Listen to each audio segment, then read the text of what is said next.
Cuma memang ya bagaimanapun juga kita masuk ke dalam sistem ya. Sistem itu karena ini juga bicara soal kode etik. Masyarakat juga harus tahu nih, tidak hanya bicara soal capaian-capaian angka, tetapi proses-proses selama penganggaran juga mereka harus tahu. Ya, sedikit banyak Muhaimin ini legend di Wonosobo. Legend ya. Waktu luang. Punya waktu luang? Punya. Mari kita bicara. Punya waktu luang? Punya lah. Mari kita bicara. Silakan, Mas Muhaimin. Terima kasih, Atisan. Oke, terima kasih kawan-kawan yang menyenangkan. Kita jumpa lagi di program Waktu Luang. Hari ini kita bersama dengan Mas Muhaimin. Beliau adalah sosok anak muda yang hari ini sudah melalang buana di beberapa kota kayak Purworejo, Temanggung, Wonosobo. Nah, ada kesibukan apa ini Mas Muhaimin? Saya hari ini masih berkutat untuk proses-proses penggalangan dukungan ya terkait proses pencalonan di DPRD Provinsi Jawa Tengah. Provinsi Jawa Tengah, nyalek. Ya, oke. Bahasa gampangnya begitu. Begitu ya. Oke, nyalek di Provinsi Jawa Tengah ini, saya melihat dari beberapa data memang Mas Muhaimin ini baru pertama kali, benar? Ya, betul. Benar. Oke, kenapa Mas Muhaimin tertarik untuk nyalek ini? Setidaknya saya ingin terlibat lebih banyak ya dalam proses-proses perubahan gerak zaman, terutama demokrasi di Indonesia ini. Oke. Itu sih ya. Kalau tadi ada kata diksi gerak zaman, sebenarnya pergerakan zaman era sekarang menurut Mas Muhaimin seperti apa sih? Memang ada beberapa hal yang paradok, tetapi dalam proses gerak zaman itu, tetapi setidaknya kita ingin bahwa masa lalu ini menjadi pembelajaran bagi kita semua dalam proses agar masa depan bangsa kita ini menjadi lebih baik di masa yang akan datang. Oke, kalau kita melihat zaman hari ini memang sudah berbeda dengan zaman 4 tahun yang lalu ya. 4 tahun ya? 4 tahun yang lalu saya akan membandingkan ketika belum adanya COVID kemarin. Pasti situasi di 3 kabupaten yang menjadi tempat Mas Muhaimin ini menggalang suara tadi ya, itu pasti berbeda ya. Kalau melihat kacamata kemana bisa jalan, apa yang paling berbeda dari generasi hari ini? Kalau soal struktur sosial masyarakat sebetulnya masih agak sama ya, cuma dalam proses-proses keseharian, cara mereka kemudian bersosialisasi ini memang ada sedikit perubahan. Setidaknya dari era konvensional berubah ke ya sedikit yang berbau-bau digital begitu ya. Ini lebih banyak mendominasi terutama di kalangan anak-anak muda ya. Oke, kalangan anak muda. Mas Muhaimin sekarang di ranking umur berapa ini? Wah, saya masih muda ini. Masih pegang ya, muda ya? 40 tahun. 40 tahun. Tapi masih muda lah ya. Kalau kita ngomongin soal pemuda hari ini nih. Oke, isu-isu pemuda hari ini kan tadi sudah dikatakan dengan adanya di digital. Terus kemudian adanya banyak sekali orang-orang yang menyerukan suara-suara terkait suara anak muda hari ini. Banyak sekali kayak kemarin anak muda itu ternyata menjadi sebuah gebrakan sendiri buat sebuah isu. Contoh, anak muda untuk ngomong soal sesuatu itu diviralkan dulu baru diperhatikan sama pemerintah. Gitu ya. Kali ini seperti itu. Nah, fakta hari ini apa yang ditangkap sama Mas Muhaimin di digital ini, perilaku anak mudanya sendiri? Setidaknya begini, anak muda ini kan menjadi bagian penting dari populasi ya. Prosentasenya cukup besar. Sayangnya suara mereka ini kurang banyak didengar dan dianggap tidak relevan.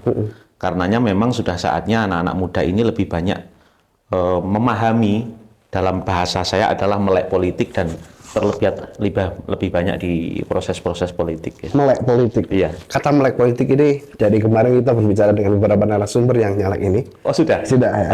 Oke. Sepertinya pendidikan politik warga di beberapa daerah bahkan di Indonesia masih sangat minim ya. Sepakat enggak dengan itu? Saya sepakat. Sepakat. Iya. Oke. Mas Muhaimin ini berangkat dari partai apa? Saya PKB, Mas. Partai Kebangkitan Bangsa. Oke. Pendidikan politik di PKB sendiri gimana itu dulu? PKB hari ini salah satu partai politik yang caleg mudanya cukup banyak prosentasenya. Sehingga saya yakin karena didominasi oleh anak-anak muda, basicnya mereka adalah aktivis-aktivis sosial, pergerakan. Saya yakin PKB ini menjadi partai yang cukup baik untuk rumah anak muda. Cukup baik untuk rumah anak muda. Iya. PKB tergolong sebagai partai lama ya. Ya, Kalau banyak sekali sekarang partai-partai anak muda yang mulai bermunculan. Kalau saya katakan ada 1-2 partai lah ya, hari ini didominasi oleh kaum anak muda. Ya. PKB caranya atau metode untuk menggiring massa atau anak muda dan senang sama PKB itu gimana ya hari ini? memang basis konstituen PKB ini saat ini masih didominasi oleh golongan tua. Tetapi pemain-pemainnya, baik yang sudah duduk di anggota legislatif maupun yang masih menjadi caleg, ini kebanyakan anak muda. Oke. Iya. Anak muda. Kita bicara masalah anak muda. Masa muda Mas Muhaimin dulu seperti apa nih? Oke. Ya, setiap orang punya masa lalu yang beragam ya Mas. Saya punya banyak pengalaman baik hidup di jalanan, di kampus, aktivis di organisasi kepemudaan. Apa? Organisasi pemuda apa contohnya? Saya dididik mulai dari kelas 2 SMP, kelas 2 MTS sampai kemudian kurang lebih umur menjelang 30 itu saya habiskan di IPNU, Mas. IPNU? Ya. Organisasi Nahdlatul Ulama Pemuda. Itu dulu namanya sempat di era Orde Baru itu berubah menjadi Ikatan Putra Nahdlatul Ulama, tapi kemudian di Kongres 2003 di Surabaya beralih kembali menjadi Ikatan Pelajar Nahdlatul Ulama. Ikatan Pelajar Nahdlatul Ulama. Berapa tahun di situ? Mulai 97 sampai terakhir 2015, Mas. 97 terakhir 2015. Matang banget. Ngoyot. Ngoyot ya. Itu di mana? IPNU mana? Saya mulai, kalau boleh dibilang itu karir organisasi ya, tapi bahasanya lebih tepat di pengabdian ya. Saya memulai dari sekretaris di tingkat ranting di tingkat desa, sampai kemudian terakhir saya di pimpinan pusat menjadi salah satu penggerak kaderisasi. Saya menjadi salah satu ketua yang membidangi kaderisasi. Kaderisasi. Artinya kalau di bagian kaderisasi melihat beberapa tahun, apalagi dari tahun 97 hingga tahun 2015. Kemudian mereka yang berangkat bareng sama Mas Muhaimin di 97, 98, 99 sampai 2000. Hari ini mereka sudah menjadi seseorang yang punya hak untuk memilih. Ya. Ya, kemudian di tahun 2015 ada perbandingan 9 tahun 9 bulan sama Jarak waktu yang cukup jauh. Waktu cukup jauh ini. Melihat itu, perbedaan apa yang paling menonjol dari generasi itu di IPNU khususnya dulu? Karena kebetulan saya itu concern di kaderisasi, sehingga generasi sejak saya dulu sampai hari ini yang mungkin masih berproses di tingkat kecamatan itu lebih banyak nyambung, Mas. Masih nyambung? Iya, masih nyambung. Sehingga memang meskipun ada perubahan mulai habit ya, pola perilaku mereka, keseharian, cara mereka bergaul, kemudian sampai cara mereka interaksi dengan orang tua memang sudah berbeda.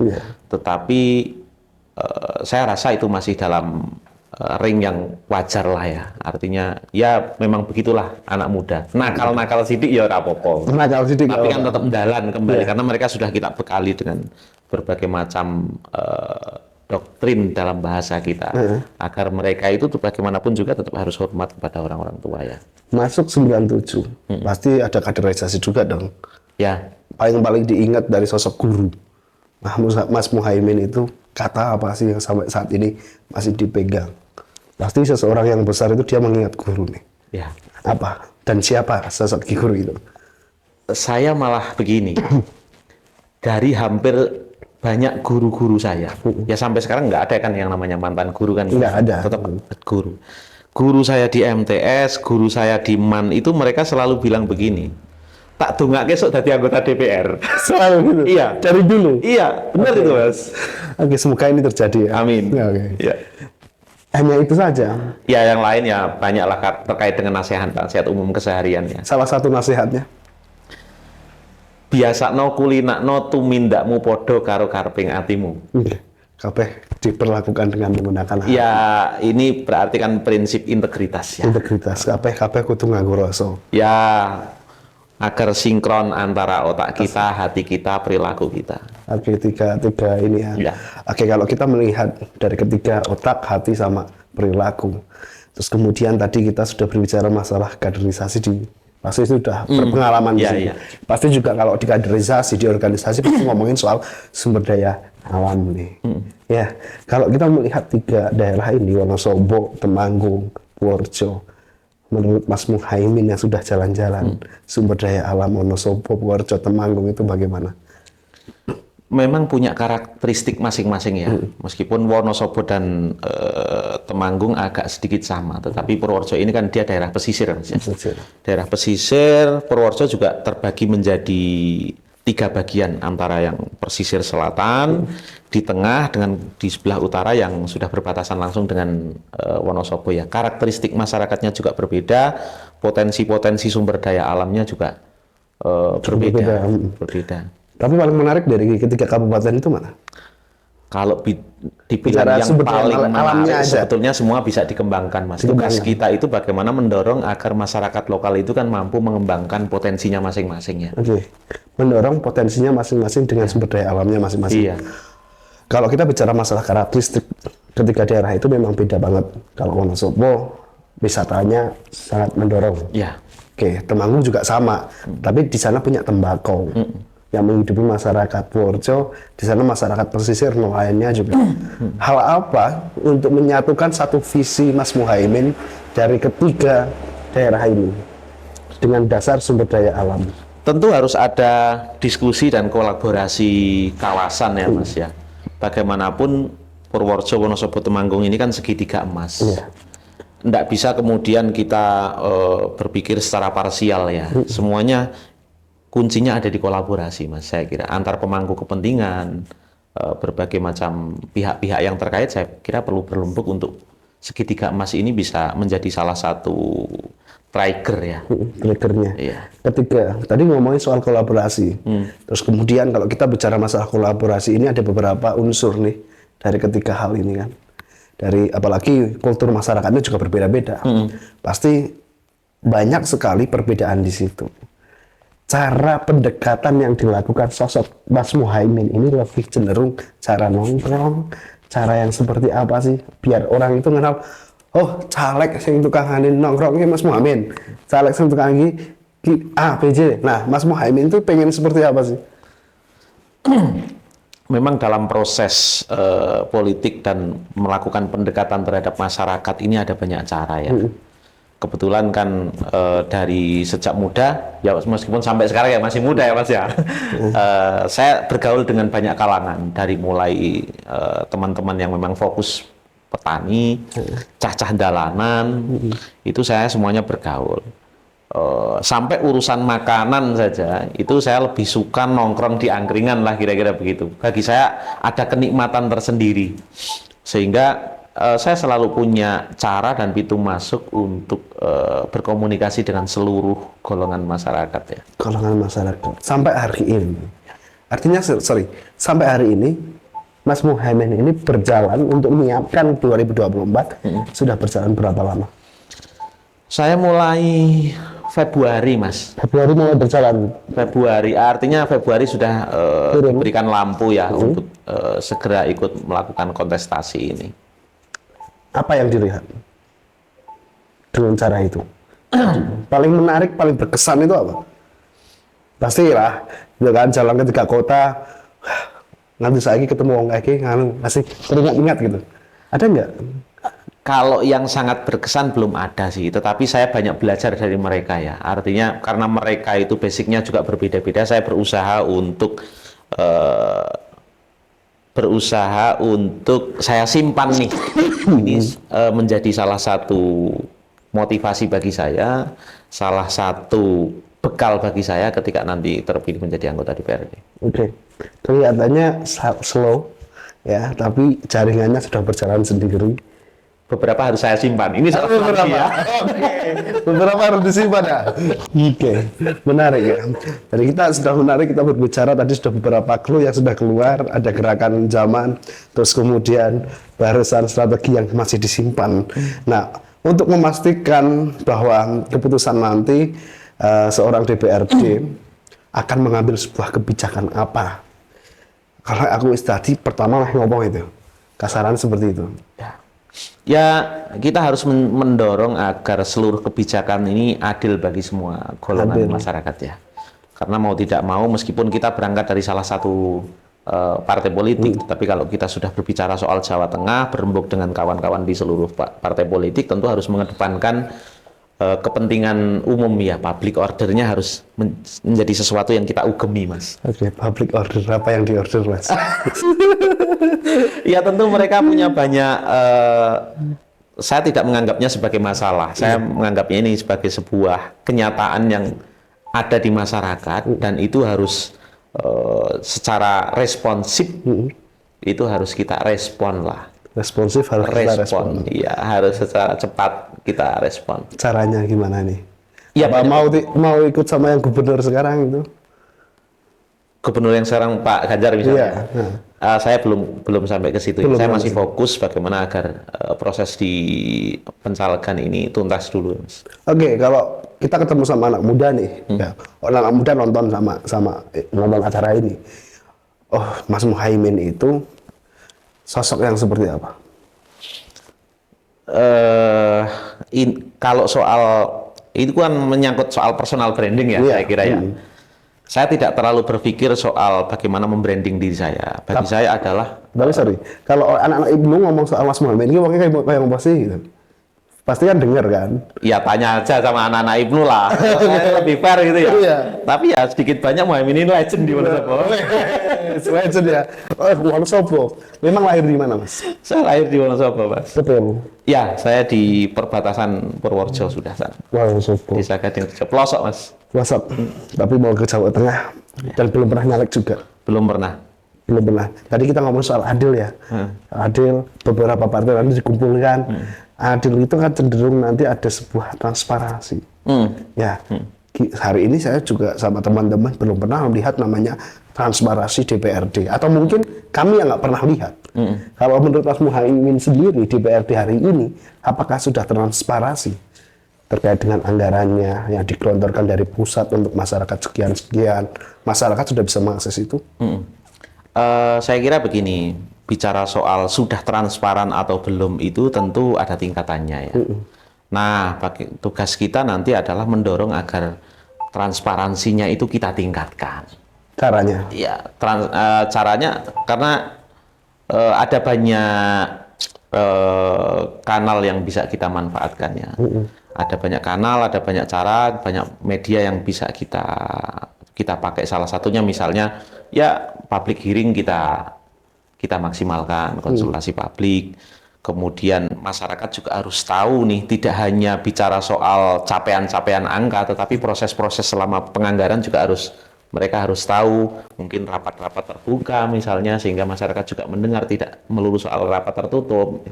Saya malah pengen ketika DPRD itu memusyawarahkan terkait dengan anggaran, nggak di gedung DPRD, tapi ya di masyarakat. Outing. Oke, jagongan itu. Iya. Oke, masyarakat, lu pengenmu apa gitu. Iya. Bisa nggak sih itu di rumah? Kalau itu kan sebenarnya sudah ada forumnya sendiri ya, baik ketika reses dan lain sebagainya, ini harus dimanfaatkan sebaik mungkin. Cuma itu secara periodik ya. Tetapi sesungguhnya seorang anggota DPRD itu ya harus setiap saat melekat di masyarakat. Tidak hanya bicara soal kunjungan dan lain sebagainya. Mestinya begitu. Kalau nanti jadi nih, lebih banyak duduk di kantor atau jalan-jalan nanti? Saya lebih suka jalan-jalan. Jalan-jalan. Memang ya bagaimanapun juga kita masuk ke dalam sistem ya. Ya. Sistem itu karena ini juga bicara soal kode etik. Jalan-jalan kalau nggak pernah ikut rapat ya sama aja, ngapain juga. Ya sekalian aja jadi nggak usah jadi anggota DPRD kan, karena tugasnya bagaimanapun merumuskan kebijakan kan. Oke, kalau mau jalan-jalan jadi tour guide aja. Gitu ya. Kayak sampean. Ya benar sekali gitu. Terus baik sekali teman-teman, tadi kita ngobrol, tapi nanti kita berbicara lagi dengan Mas Muhaimin, kita bedah lagi asal mulanya dari mana, terus kemudian kenapa sih harus di provinsi, nggak di Wonosobo dulu, di daerah dulu, tapi kita tetap di program Waktu Luang, punya waktu, mari kita bicara.